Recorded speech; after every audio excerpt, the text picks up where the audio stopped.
Olá, eu sou Matheus Eduardo Rio e eu vou estar apresentando agora então o projeto do dimensionamento do ar-condicionado para o laboratório de máquinas térmicas. Então, para realizar esse projeto, foi necessário então dimensionar a carga térmica da sala para depois fazer a seleção dos componentes. Porém, antes disso, foi necessário pegar alguns dados do cliente e alguns dados normatizados que serão apresentados a seguir.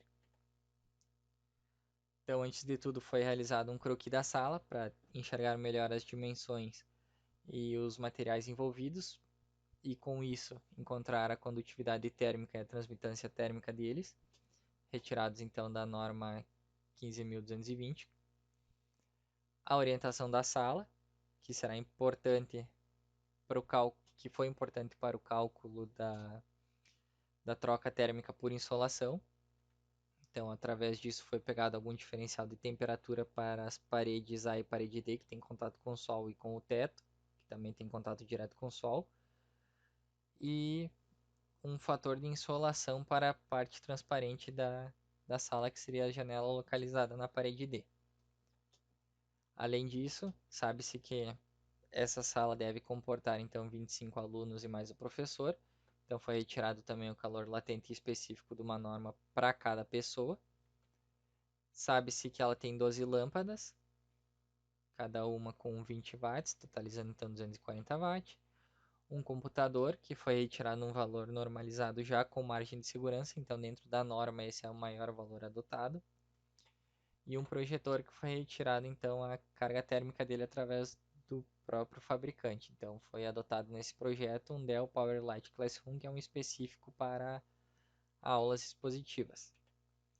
Além disso, foi necessário tirar alguns dados do ar, como temperatura interna, que foi retirada de uma norma, a entalpia interna, que foi retirada então de uma carta psicométrica com uma altitude de 750 metros, para se aproximar à altitude aqui de Erechim, onde está localizado o laboratório.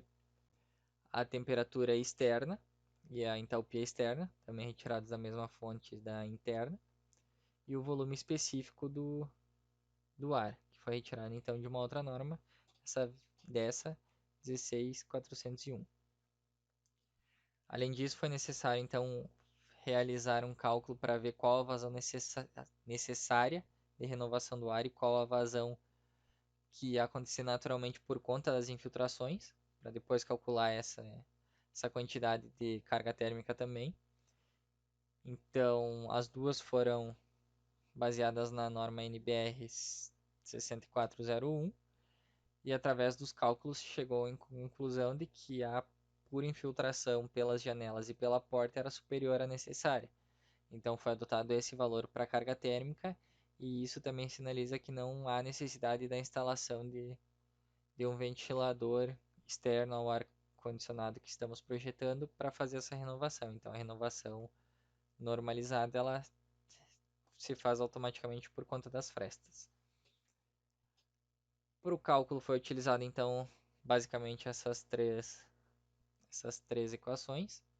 Elas são da norma 15.220, onde a primeira leva em conta então, além da condução, aquela ΔT final da insolação para as superfícies opacas, onde não tem esse contato direto com o sol, então ΔT fica zero. E no caso das janelas, então por condução foi utilizada essa apresentada no item A, e a parte da insolação foi utilizada a B, então por conta dela não ser uma superfície opaca. Então, além disso, foi utilizada também a carga térmica por infiltração, e assim chegou-se aos cálculos juntos com aqueles valores já apresentados de carga térmica por pessoa ou por equipamentos, chegou a esses resultados. Então, por condução, nas paredes, porta, chão e teto de superfície opaca, temos uma carga térmica de 9.840 watts. Nas partes transparentes, que seriam as janelas, nesse caso as duas janelas, dariam 13.040 watts. Por infiltração, 1.029 watts. Por pessoas, 2.938 watts. E devido aos equipamentos, 660, totalizando 17.507 watts ou 59.736 BTU hora. A separação da parte opaca da sala com a parte transparente foi apenas para entender melhor graficamente como essa parte transparente, mesmo tendo uma área menor, ela impacta bastante no nosso cálculo. A partir então desses valores foi escolhido um fluido, que nesse caso foi o R134A, por ele ser um ótimo fluido utilizado em ar-condicionado e em comparação com os outros ele tem a vantagem de não ser prejudicial ao meio ambiente. Então, através dos valores encontrados com a carta do ciclo do R134A, a gente pode traçar assim alguns pontos e com esses pontos chegar à quantidade de fluido necessária para depois seguir os dimensionamentos. Ainda vale ressaltar que com esse ciclo idealizado o COP ficaria em 5.6, que será comparado posteriormente então com o COP real. Então o fluido, como mencionado, foi o 134A, já com os cálculos do dimensionamento percebeu-se que precisa de 0,125 kg por segundo para gerar a quantidade de refrigerante necessária para aquela nossa carga térmica. O compressor foi do fornecedor Danfoss, modelo MTZ1 1253.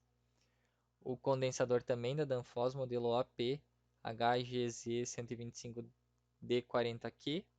E o evaporador da Eugene, modelo FMEA 421. E uma válvula de expansão eletrônica da Danfoss, modelo ETS 175L.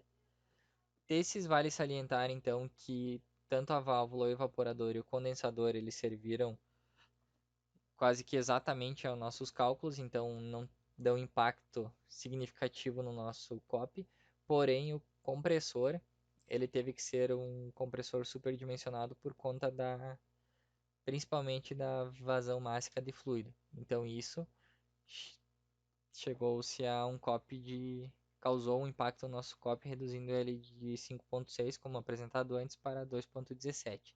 Mesmo assim, ainda é um COP aceitável. E aqui também apresento o nosso ciclo real, então, retirado do programa da Danfoss, o Cool Selector 2. E aqui nossas referências. Para retirada de dúvidas sobre os formulários, as normas utilizadas ou os dados técnicos, todos esses dados estão nos anexos da parte escrita do projeto.